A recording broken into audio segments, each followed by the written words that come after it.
अस्सलाम वालेकुम। जैसा कि आपको पता कि हमारा एक सिलसिला शुरू है जिसमें हम कुछ सवाल करवाते हैं, साथ साथ एमसीक्यूज डिस्कस करते हैं। लेकिन पेपर बहुत ज़्यादा नज़दीक है और सिलेबस बहुत ज़्यादा पड़ा हुआ है, इसीलिए मैंने क्या किया, पिछले चैप्टर में मैंने सिर्फ और सिर्फ प्रॉपर्टीज़ डिस्कस की और साथ साथ उसके एमसीक्यूज बता दिए।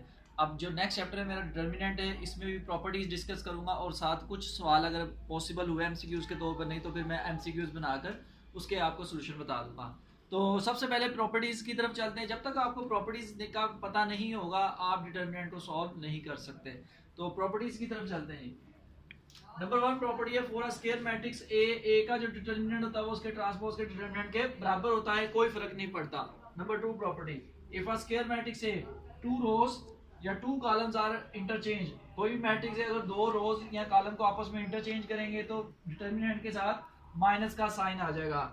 नंबर थ्री प्रॉपर्टी, अगर स्क्वायर मैट्रिक्स है कि टू रोज या दो कॉलम क्या आइडेंटिकल हो तो उसका डिटर्मिनेंट क्या होगा जी, जीरो होगा।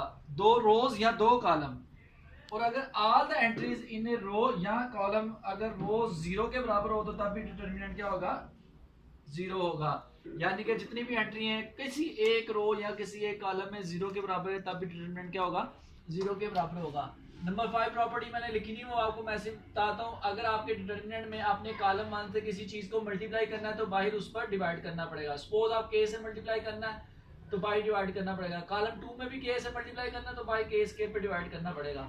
और अगर अंदर डिवाइड करना है तो बाहर मल्टीप्लाई करना पड़ेगा।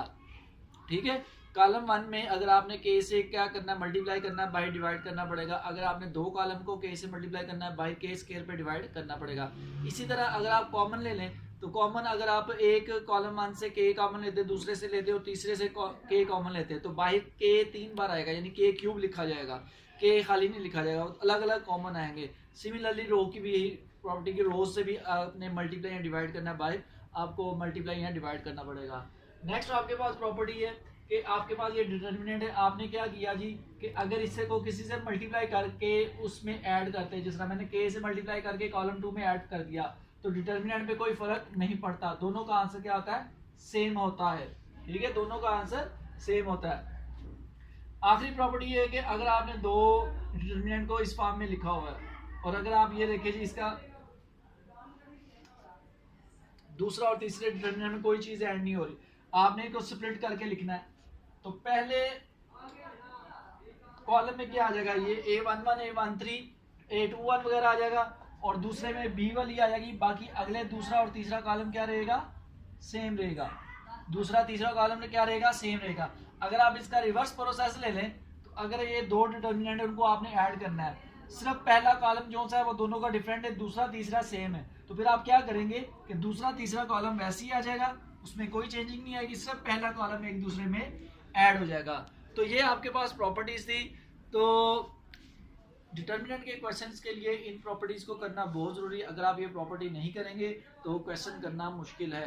ठीक है, तो साथ साथ मैं नेक्स्ट एमसीक्यूज का भी बता दूं कि नेक्स्ट जो लेक्चर होगा हमारा वो एमसीक्यूज और कुछ यानी कि थ्योरम्स वगैरह के बारे में होगा।